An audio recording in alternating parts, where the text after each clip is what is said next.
when Mick Jagger first sang I Can't Get No Satisfaction in 1965. We could not have known that he was predicting the future. As Jagger told his biographer in 2013, he has been with about 4,000 women, a different partner every 10 days of his adult life. But he said he never feel satisfied. This not satisfied is not because he didn't sleep with enough people.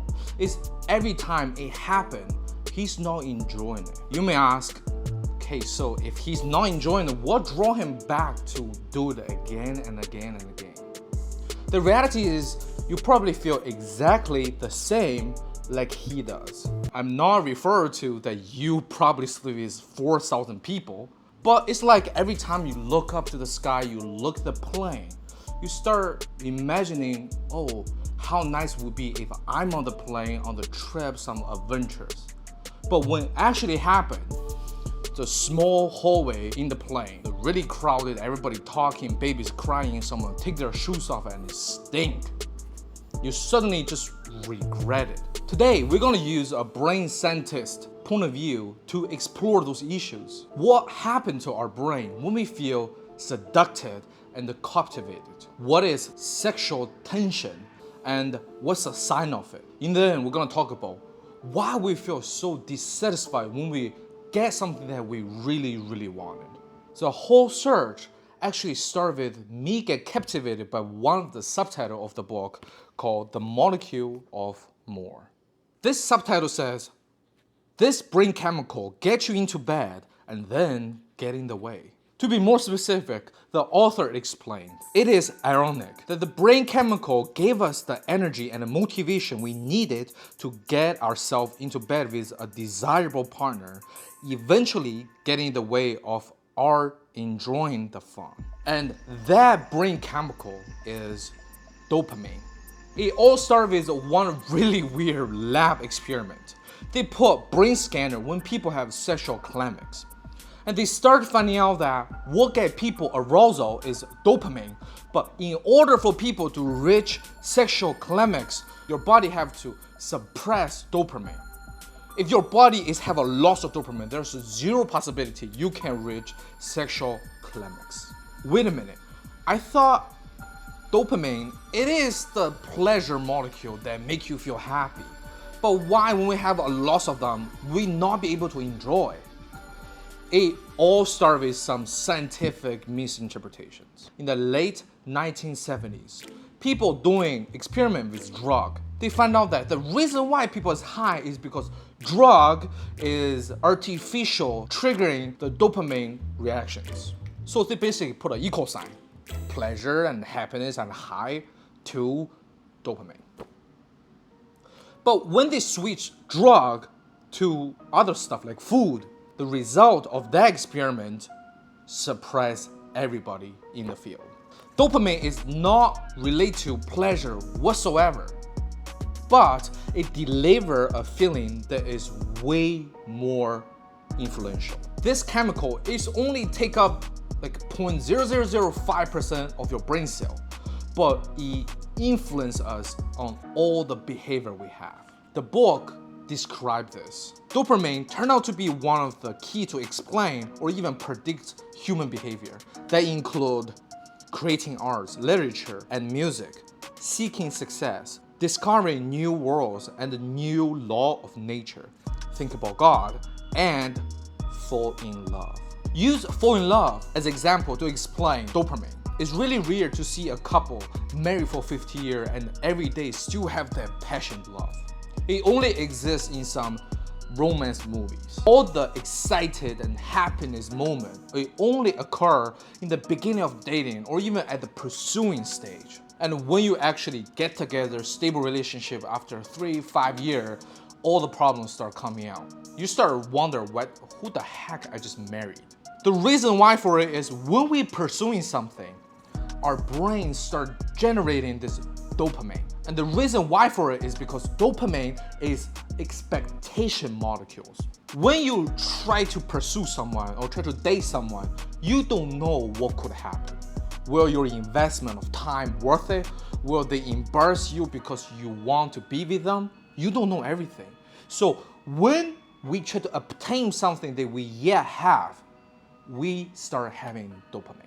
And use one sentence to conclude in the book said the secrets of charisma of someone is actually from not getting it unobtained. And back to experiment. Then when they switch from drug to food, they're using bird as examples, right? There's a little button. Every time they peck on it, there's a food coming out. When in the beginning, every time they peck on it, there's food coming out, of course, they're really happy. But after a while, the bird actually start getting tired of it. Just like you and work. You work for 5 days, you get paid for 5 days. The bird press the button for 5 times, he get reward for 5 times. It's not exciting, boring. There's no dopamine at all. But what really getting this bird going and peck on the button as a crazy, this bird even forget to eat the food, is when the reward is random. Sometimes you get press 10 times to get one. Sometimes you press 1, give a multiple. When the expectation is always wrong, the thrill of dopamine start getting the bird addicted to press the buttons. That addicting behavior is straight from the expectation that you build through dopamine. It directly fired up in the reward circuits in your brain, and it make you addicted to it. Just like lots of toxic relationship. When there's a person, some they treat you really good, some they just withdraw and not even mind who you are, that's when you getting addicted to this relationship. Sometimes someone treat you not well, but you want to go forward and pursue them. Just like the science of sex tensions. Sex tension is not equal to sexy.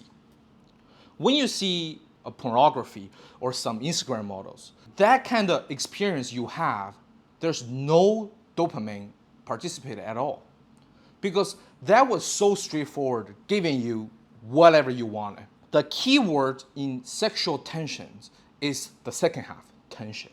It's just like a rubber band in your hand. When you stress the rubber band, there's a forces want you to go back. And that tension is built on the expectation of you. And that's why sometimes you find someone really mysterious and that actually pull you want to know about them more. Just like the movie clip Pride and Prejudice. From the first moment I met you, your arrogance and conceit, your selfish disdain for the feelings of others made me realize that you were the last man in the world I could ever be prevailed upon to marry.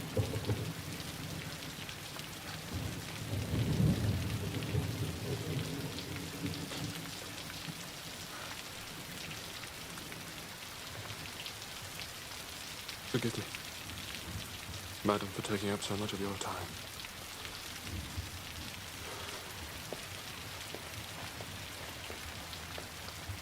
Whatever happened, I just showed, it is exactly example of tension.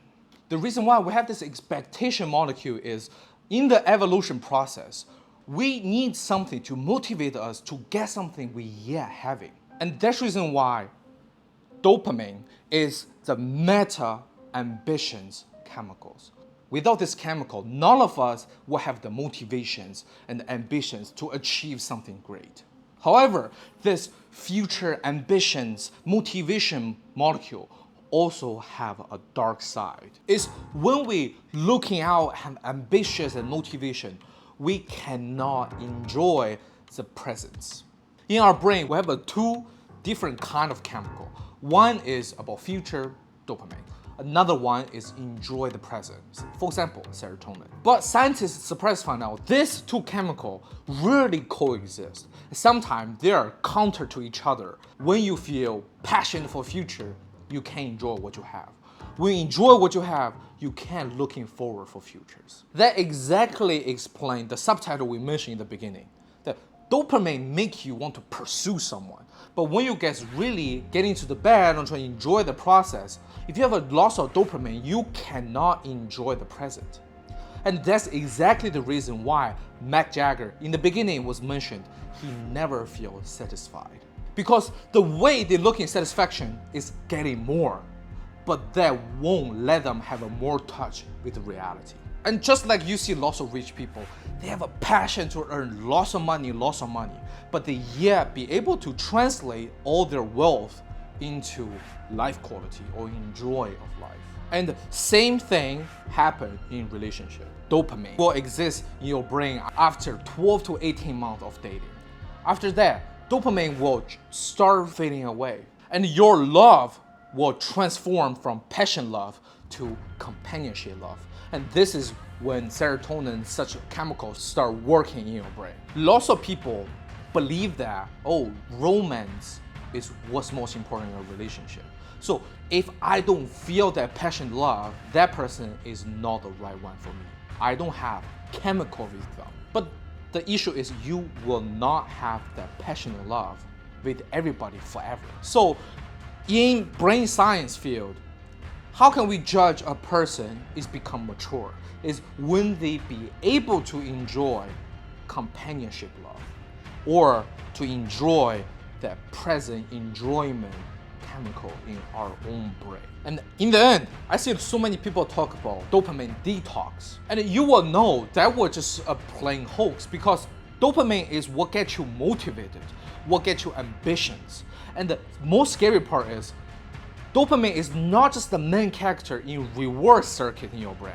It also the main contributor for control circuits. Without dopamine, it's hard for you to control yourself. And there's way more detail coming to dopamine detox, why it's wrong, and how can we achieve dopamine detox result without controlling our dopamine. I will make a separate video, but this is for today. Thank you so much for watching till the end. My name is Paul. I will see you next time. I really hope this video helped you.